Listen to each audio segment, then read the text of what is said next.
Yang bikin tertarik nih sama IPDTG apa nih Bang? Yang bikin tertarik tuh apa ya?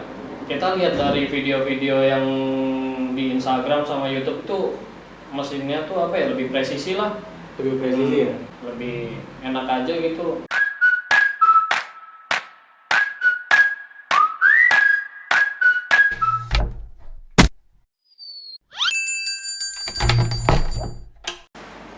Nah ini mesinnya nih, DTG Epson 1800. Berbaikan kita ubah, kalian juga apa part, kita lihat mesin aja. Cara ngebuka cartridge, ini plastik penguncinya kita tarik sebelah kanan aja kayak gitu. Cartridge-nya di belakang cartridge ada pengunci ini. Biasanya kita geser dulu, kalau udah geser baru diangkat. Cara ngebukanya gitu. Geser dulu, kalau udah kegeser baru diangkat. Jangan maksa, jangan digeser sambil angkat. Pokoknya geser dulu aja, kalau udah kegeser tarik aja selangnya.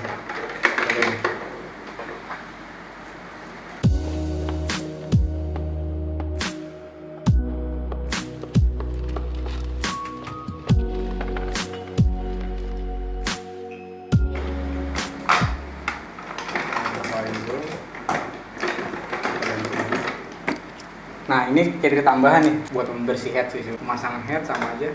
Yang penting dinding belakangnya kita pasang dulu. Udah pas seperti ini kita tekan klik.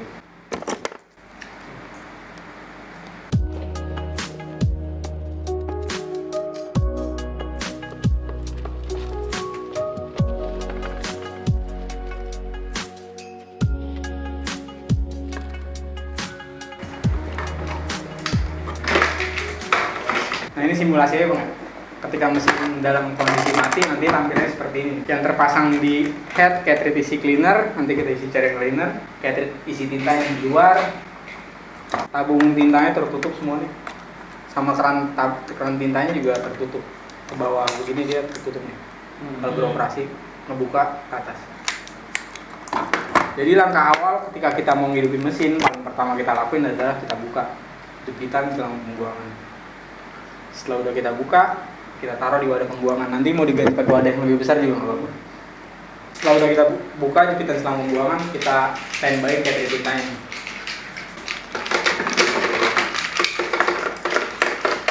Nanti urutan warna sih, kuning, hitam, putih, merah, dan biru. Cuman buat awal-awal kalau belum hafal warnanya, sesuai urutan aja nih. Yang paling kanan ini kita pasang di paling kiri. Begitu seterusnya. Satu gitu, sesuai urutan dulu aja. Nanti juga terisi tinta, pasti hafal sih warna-warnanya.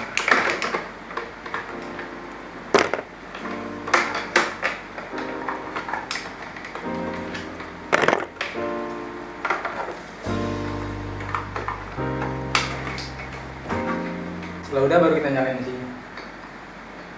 Tekan power yang kita tunggu sampai lampu indikatornya standby. Kita nyalain powernya, udah hidup mesinnya, udah standby. Kita wajib head cleaning dengan tinta. Caranya head cleaning, kita tekan indikator tinta yang lama sampai headnya bergerak baru kita lepas. Proses head cleaning ini sebenarnya kita ngelakuin penyedotan tinta dari tabung ke cartridge dan dari cartridge nurunin tintanya ke head. Nanti tandanya head cleaning udah maksimal, ada yang terbuang cairan tinta sedikit di sini. Berarti tinta udah turun. Cobain dulu aja proses head cleaning. Ditekan yang lama sampai headnya bergerak baru dilepas. Oke, gitu aja. Dari laptop juga bisa sih kita perintahin. Otomatis itu berarti udah kalau itu ayo udah sampai turun otomatis nanti keluar doang. Pokoknya ini salah satu step kalau kita mau ngidupin mesin, wajib head cleaning. Karena ketika kita di akhir pengoperasian nanti nih, mesinnya kita bersihin sebelum kita matiin. Kita bersihin dengan cleaner. Jadi ketika mesin mati itu headnya benar-benar bersih dari tinta, sama sekali nggak ada tinta. Jadi setiap kali mau kita pakai, wajib kita head cleaning dengan tinta dulu, biar tintanya standby ya. Sebelum ngeprint, saya mau jelasin software yang saya pakai dulu nih, yang kita pakai, namanya software Acrorip. Software Acrorip sebenarnya supportnya di laptop yang 32 bit. 32 bit. Kalau punya abangnya nanti 64 bit, nanti ada software tambahan buat penginstalannya. Cara penginstalannya ada di video tutorial, software juga udah kita sediain di DVD bentuknya. Nanti kalau ada kesulitan dalam penginstalan juga bisa video call dari Pandu. Setelah penginstalan muncul 4 icon seperti ini nih, PW.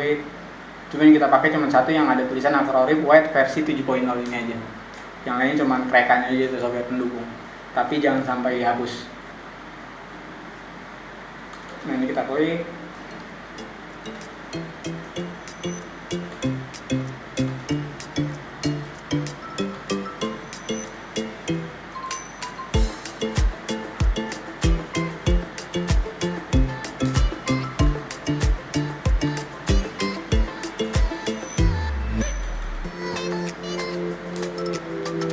Nah, nanti setelah penginstalan, tampilannya awal seperti ini nih. Setelah penginstalan, template di sini belum sesuai sama tatakan kita. Langkah paling pertama setelah penginstalan, kita sesuaikan template-nya dulu. Kita klik file, selanjutnya template. Kita bikin nih area cetak kita dulu, yang sesuai sama tatakan kita. Kita bikin A3, area cetak A3-nya dulu. Start-nya kita kasih 1.5, start-nya 0.5, lebarnya 31, panjangnya 43. Nah ini sama persis sama tatakan kita nih. Selanjutnya kita save, kita kasih nama A3. Nanti save-nya bakal muncul di sini di bawah sini. Kalau di saya kan udah di setting nih. Terus kayak di tempat-tempat lain, kita manggil masih file, open, cari yang mau di print misalnya. Nah udah muncul nih garis merah ini, batas area cetak kita. Area cetak A3. Dia awal pengeprintan dari garis merah paling atas nih. Cuman ada space 1,5 cm lah. Soalnya tadi di start aja kita kasih 1.5. Pokoknya gambar harus ada di dalam garis merah ini. Nah kalau format PNG ini udah fokus sama objek gambarnya aja, backgroundnya udah kita crop, aktualnya yang di sini nih. Udah kelihatan transparan, gambar bisa kita naikin seperti ini nih. Awal pengeprintan dia pasti dari ujung pedang ini soalnya. Jadi kita bisa mepetin seperti ini. Kalau gambarnya masih JPEG mau nggak mau, backgroundnya juga harus kita masukin ke dalam garis merah. Masuk di background. Iya masuk. Soalnya kalau ngikutin seperti ini nanti dia pasti nyemprot tinta putih di sini udah mulai deh. Jadi kita saranin yang baik untuk di print biasanya formatnya PNG. Dan kita punya minimal gambar nih, dimensinya, resolusinya minimal 1000x1000 lah. 1000x1000. Iya, yang baik untuk di print. Di bawah itu takutnya nggak blur dia. Di atas 1000x1000 oke. Lebih bagus. Soalnya kalau di DTG ini yang sangat mempengaruhi hasil sih sebenarnya desain dan penyemprotan treatment nantinya. Kalau printernya nggak perintah sesuai sama gambar kita atau desain kita sih. Dan di menu Acrorip ini ada 4 menu nih, layout, printer, color, sama white. Di menu layout ada yang namanya equal proportion. Kita punya 2 pilihan, true dan false. Ini berhubungan sama penarikan gambar di sini aja. Kalau kita pakai yang true kita tarik satu sisi yang lain bakal ikut membesar. Dan kalau pakai yang false kita tarik satu sisi itu aja. Ini opsional, tergantung abangnya mau pakai mana.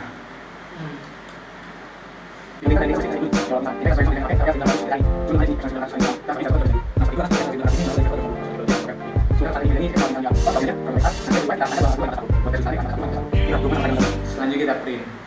Setelah udah ke print tinta dasaran putihnya, sekarang kita print warnanya. Langsung rubah dotnya aja di small dot. Print lagi, buat chatting kita kasih kosong. Iya, satu. Gitu aja. Nah oke, kita kedatangan tamu training nih. Dengan abang siapa nih bang? Lilik Sugiarto. Datang sama siapa nih bang? Asep. Sama abang Asep. Dari mana nih bang? Dari Cikampek. Dari Cikampek. Datang jam berapa tadi bang? Tadi sampai sini jam 11 lah kurang lebih. Sampai sini jam 11. Naik apa nih bang? Bawa mobil pribadi tadi. Oh, kendaraan pribadi ya. Tahu IBDTG ini dari mana? Oh dulu tahunya dari ini sih, awalnya dari website terus ke Instagram. Tahunya awalnya dari website Iya, pertama. iseng-iseng searching sih tadinya. Hmm. Terus langsung kepoin Instagramnya kan, ada YouTube-nya juga kan. Yang bikin tertarik nih sama IBDTG apa nih bang? Yang bikin tertarik tuh apa ya? Kita lihat dari video-video yang di Instagram sama YouTube tuh mesinnya tuh apa ya, lebih presisi lah. Lebih presisi ya.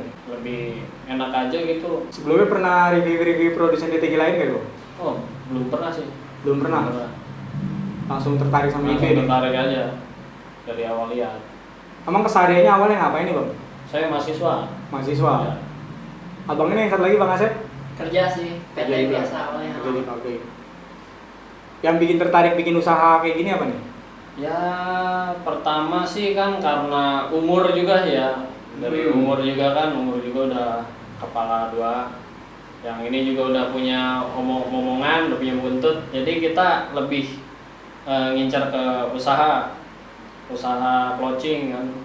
Daripada kita bingung-bingung nyari kerja kan, mending kita buka lapangan kerja sendiri gitu. Kalau misalnya maju kan.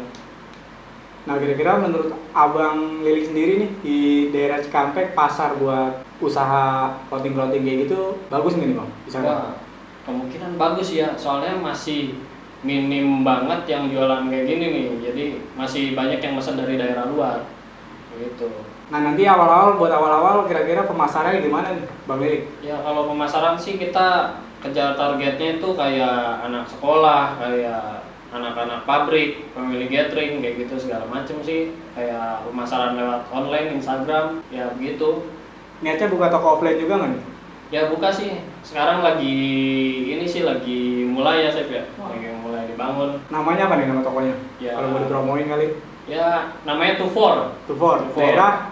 Tufor daerah Cikampek. Daerah Cikampek. Daerah Cikampek mana ini? Cikampeknya lebih ke Kota Baru. Cikampeknya Kota Baru. Pokoknya daerah-daerah situ kalau mau bikin kaos custom langsung hubungin Abang Lilik nih sama Abang Asep. Oke, thank you Bang ya. Nanti Ya. saya tanya-tanya lagi. Ya. Kita suntikin dulu nih. Lalu kita tusuk aja. Walaupun di sini kelihatan kayak ada plastik nih, langsung kita tusuk. Gitu aja sebenarnya sampai dia full. Oh ini ya. Iya. Disuntik aja sih.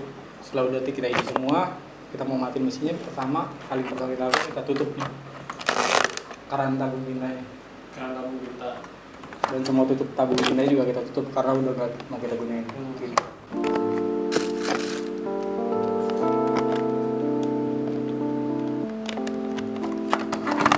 Nah setelah udah kita pasang ketik-ketik yang kita isi cairan. Kita lepas ininya sama kayak awal satu persatu. Pas satu kita pasang satu. Pas satu kita pasang satu.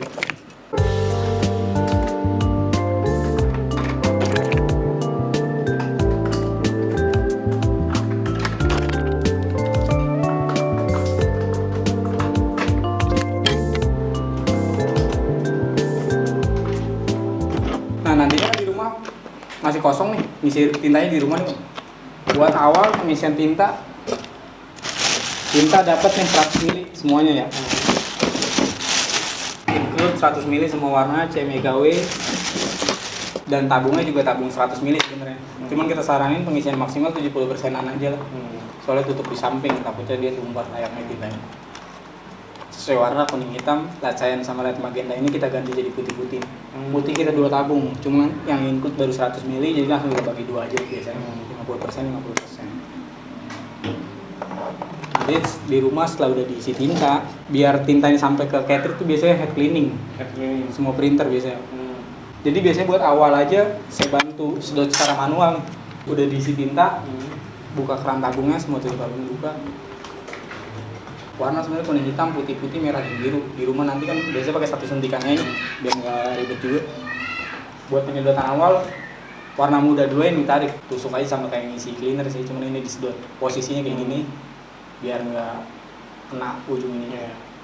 Sampai dia ada aja sih tintanya, sampai ketarik aja, baru dipasang. Kenapa saya saranin warna putih dulu? Takutnya terkontaminasi kalau warna yang lain dulu nanti pas putihnya. Udah sih kayaknya kalau misalkan nanya sekarang mah takutnya malah yang tadi urusan. Pokoknya di rumah nanti pasti nonton video tutorial semuanya. Itu aja, nanti kalau bisa ada ya langsung aja WhatsApp kayak gimana lagi. Sebelum-sebelumnya pernah nyablon nggak sih Bang? Belum Pernah? Paling pesan ke orang sih. Pesan ke orang? Dulu buat bikin baju organisasi. Itu pesen ke orang manual atau DTG? Manual. Orang manual. Dan hasilnya kurang memuaskan ya. Kurang memuaskan. Berarti Masnya nggak nyoba usaha manual karena udah tahu hasilnya kurang memuaskan ya? Iya.